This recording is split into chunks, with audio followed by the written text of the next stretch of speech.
Coucou, je m'appelle Marilyn et je suis praticienne en pédagogie et thérapie alternative. Et au vu de la situation actuelle, comme ça fait 3 ans que je pratique l'instruction en famille, je me suis dit que ça pouvait être un beau cadeau de te partager ma journée type et de te donner tous mes petits trucs et astuces afin que la journée se déroule bien et d'arriver à rester zen. Alors, si tu n'as pas envie de regarder toute la vidéo, il y a une issue sur mon site www.conscience d'amour infini. Il y a le PDF téléchargeable à imprimer de mon exemple de journée type. Comme ça, tu peux y avoir directement accès. Donc, il est tout en bas de la page éducation sur le site.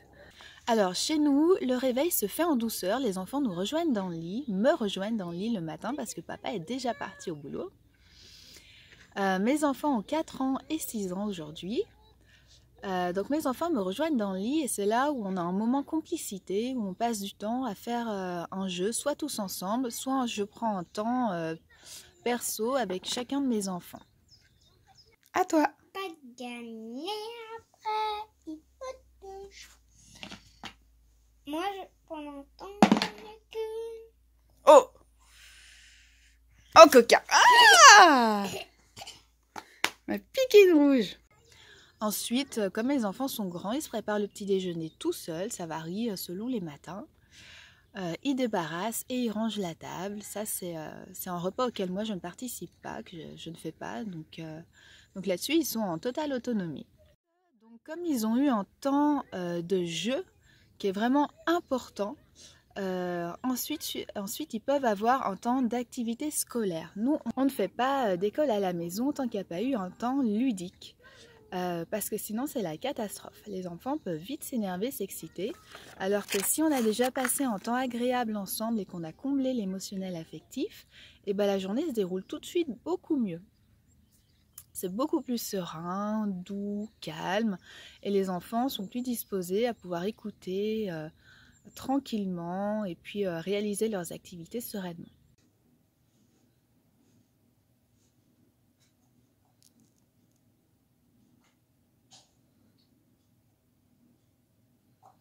Alors, au niveau des apprentissages, une fois qu'ils ont fini le petit déjeuner, chez nous c'est 1 heure.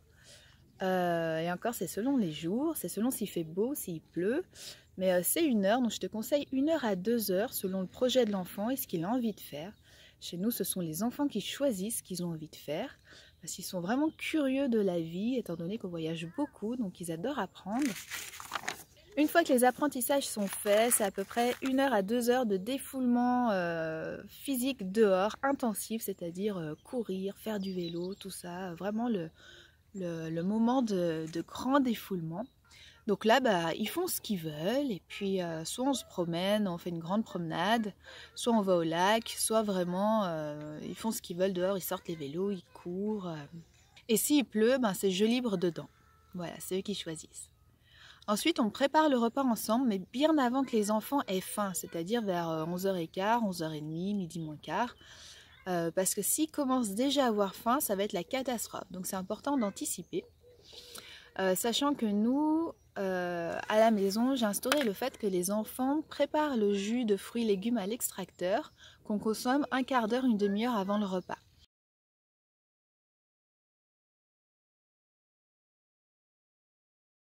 Donc généralement, eux, ils s'occupent de ça. Et puis soit il y en a un qui m'aide à préparer le repas, soit c'est moi qui le prépare tranquillement pendant qu'eux s'occupent du jus à l'extracteur. Ensuite, là c'est un temps dehors, s'il fait beau, s'il pleut, c'est jeu libre dedans pour pouvoir laisser le temps au petit bidon de digérer le repas tranquillement, calmement. Ensuite, les petits, s'ils le désirent, vont à la sieste, c'est l'heure. Et là, ça va être le deuxième temps d'activité pour les plus grands. Et ça peut être aussi l'occasion de passer un temps individuel avec le plus grand si tu n'as pas pu le faire le matin. Donc là, ce deuxième temps d'activité, chez nous, ça va être... c'est du jeu, en fait. Nos activités sont du jeu, donc c'est difficile à décrire. On va dire 1 heure, voire 2 heures maximum, si vraiment tu veux faire ça. Après, nous, les enfants, les activités sont très ludiques. Du coup, ils peuvent y revenir 3-4 fois dans la journée s'ils ont un projet. Par exemple, là, Timio s'est relancé sur le projet de la carte de l'Europe. Bon, hier, il y est retourné 3 fois. Il a fait 3 fois 1/2 heure, 3/4 d'heure. Et c'est son projet qu'il a en tête, et dès qu'il a un moment qui se sent, bah, de lui-même, il va le faire, noter, recopier les pays, noter le nom, rechercher, tout ça, c'est du plaisir. Ensuite, c'est l'heure de préparer le goûter, c'est l'heure du réveil des petits. Donc soit selon l'heure où ils se réveillent, on prépare le goûter ensemble, soit moi je prépare le goûter avec le plus grand ou toute seule, et puis on goûte tous ensemble quand tout le monde est réveillé. Après, on débarrasse, on range, parce que chez moi c'est très important ça, comme je te l'ai dit, sinon c'est vite le chahut dans le domicile, et après ça peut porter sur les nerfs. Donc tu peux manger une pomme. D'accord. Donc voilà. Ensuite, chez nous, il y a papa qui rentre. Donc après le goûter, c'est jeu libre, soit dehors, soit dedans, peu importe, selon la météo, selon l'humeur des enfants. Et ensuite, il y a papa qui rentre du travail. Chez nous, il rentre à 18h, 18h30. Et à ce moment-là, soit papa prépare à manger, soit on mange tous ensemble. Et l'heure qui va suivre, c'est papa qui s'occupe des enfants, parce que maman a aussi besoin d'avoir du temps perso. D'avoir du temps pour elle, parce que maman n'est pas qu'une maman, c'est aussi une femme, n'est-ce pas? Et donc c'est le moment où moi je peux faire mes activités, avancer sur mon travail, faire mes montages vidéo, ou faire tout ce que j'ai à faire, ou alors sortir avec les copines. Et le temps du soir, c'est donc lecture d'une histoire. Une fois que les garçons ont passé leur temps avec papa, c'est la lecture de l'histoire. Et c'est soit papa qui l'a fait, soit maman. Et après, c'est l'heure du dodo, donc un bisou, et puis au dodo. Et alors, le coucher peut se faire soit dans leur lit, s'ils le désirent, soit dans le nôtre, s'ils ont besoin d'aide pour s'endormir, peu importe l'âge. Je préfère que les enfants aillent s'endormir dans mon lit et que je les porte pour les ramener dans leur lit plus tard, plutôt que de devoir galérer pendant 2 heures, qu'ils se relèvent, à les ramener se coucher, à m'énerver, que tout le monde monte en pression et qu'après il y a des pleurs. Pour moi, je ne suis pas ok avec ça. 1 heure d'instruction aux familles, c'est l'équivalent de 1 à 2 journées à l'école. Pourquoi? Tout simplement parce que l'enfant apprend avec ses parents. Et du coup, ses parents, il les connaît, il a confiance, donc il apprend mieux. En plus, on connaît nos enfants, on sait comment les aborder en général. Ensuite, l'ambiance est calme, sereine, parce que c'est un lieu connu, de confiance. Il n'y a pas de bruit, contrairement à une classe où il y a 30 enfants et tout de suite, il peut y avoir de la dispersion. Et ce sont aussi des apprentissages individuels, c'est-à-dire que l'enseignant, le parent éducateur, n'a pas 30 enfants à s'occuper. Donc, non, il y en a 1, 2, 3, 4 ou 5 maximum.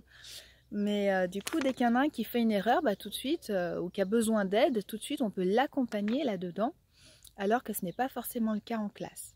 La plupart des apprentissages, pour ceux qui sont habitués à l'instruction en famille, se font au quotidien. C'est-à-dire que c'est au quotidien qu'on va dire à l'enfant, va me chercher 3 fruits, il faut que tu pèses 200 grammes pour la recette, ou comment se lit ce mot, et ainsi de suite. Ce sont des apprentissages quotidiens.